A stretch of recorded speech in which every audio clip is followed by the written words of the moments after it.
Now, this one, this is the thing I really hate. Here's Olivia Wilde, who's the actress most famous from being in House.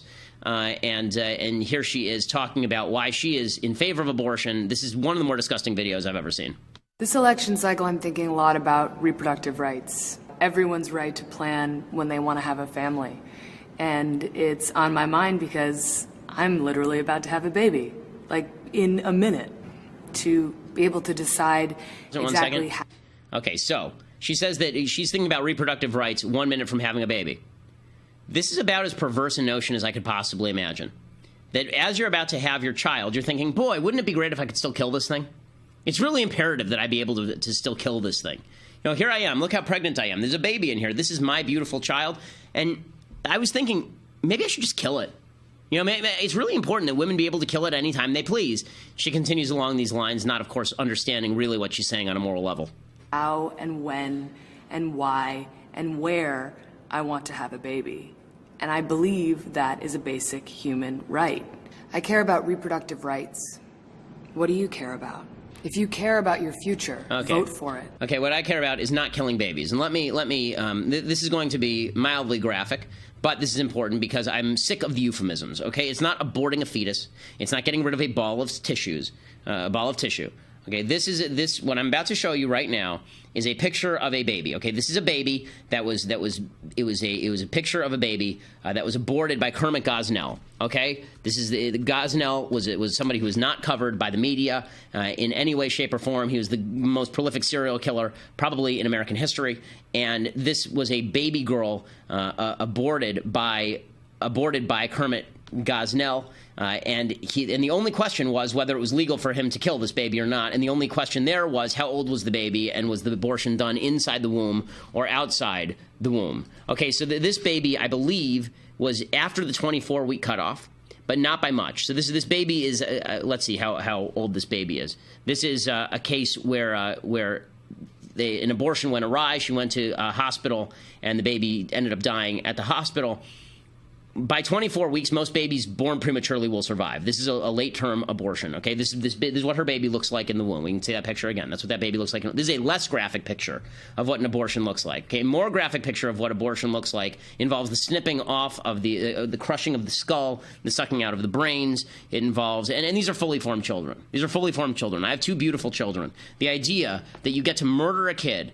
Okay, no one has a right to choose that picture. Go back to the other one. No one has a right to choose this. No one. No one has a right to choose this. You don't have a right to choose this, okay? That's a baby. You don't get to kill it just because it's convenient to you. You don't have a right to say, it's my decision where and when and how to have the baby. That's an individual human being, and if that baby were outside the womb and you stuck a knife through its chest, you'd be charged with first-degree murder. You kill it in the womb, and we call it a human right. That's not a human right because that's a human, and that human doesn't have any rights because you just decided its rights are less important than your right to your own convenience.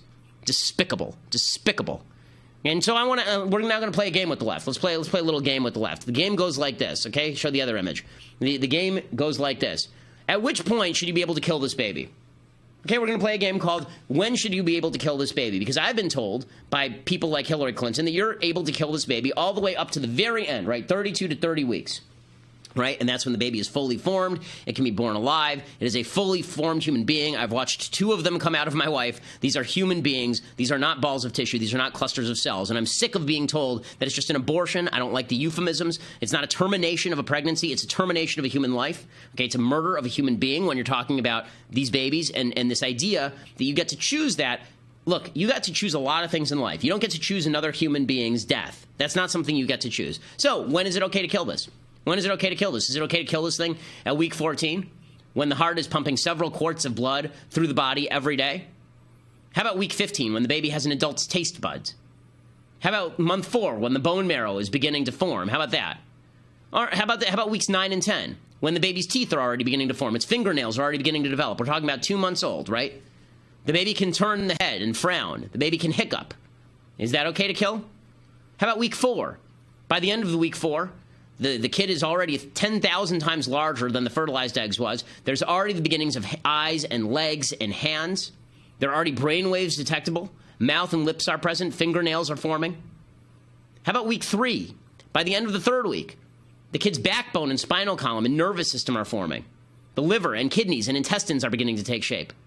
How about day 22? The heart's already beating with the child's blood, which may be of a different blood type than the mother. So where in here exactly do you think it's okay to murder that kid because you have a personal convenience issue? Where do you think that you're right? And I love the glowing way she presents this. Here I am. I can't be a bad woman because I'm pregnant. I can't hate babies. I mean, here I am. I'm pregnant. Well, if you don't hate babies, or if you're not interested in killing them, then why are you in favor of people being allowed to kill them? Because it's not a matter of a woman's right to choose. A slave owner didn't get to choose to hold slaves. Nazis didn't get to decide which Jews got to live. And don't give me the it's legal, therefore it's okay. Lots of things were legal. Lots of things in human history have been legal that were totally evil. Okay, it is evil to suggest, as Hillary Clinton does, that the minute before a baby is born, you should be able to drag it by the feet out of the mother, except for the head, stick a scissors in there, ram it into the baby's skull, rip the skull open, suck the brains out, crushing it, and then pull it out. Hillary believes that that's something you should be allowed to do. When I talk about stuff I hate, this is a grave sin. It's a blot on the American Republic. It's a blot on the morality of the American people that we treat the killing of literally the most innocent among us. Literally the most innocent among us. We treat the killing of these human beings as nothing more than just an issue of convenience and choice and all the rest of it. It's just no more euphemisms, no more euphemisms. And I wish to God that Mike Pence would have said that instead of citing to the Bible, okay? I haven't cited the Bible one time because I don't think that I think the Bible is right, but I don't think the Bible is the important textbook here. I think what's important here is the science. And I think you're talking about the creation of a unique human life on day one, and you can see it, and you can see the growth. And if you're willing to point out to me where it is that this becomes a human as opposed to a ball of tissue, then let's hear it. Let's hear it. I've gotten tweets, by the way. I tweeted this out earlier, and somebody said, well, the brainwaves only start at week 20. So how about that? You know, do you think that people who are brain dead are alive? Well, people who are brain dead don't turn into not brain dead 3 weeks later.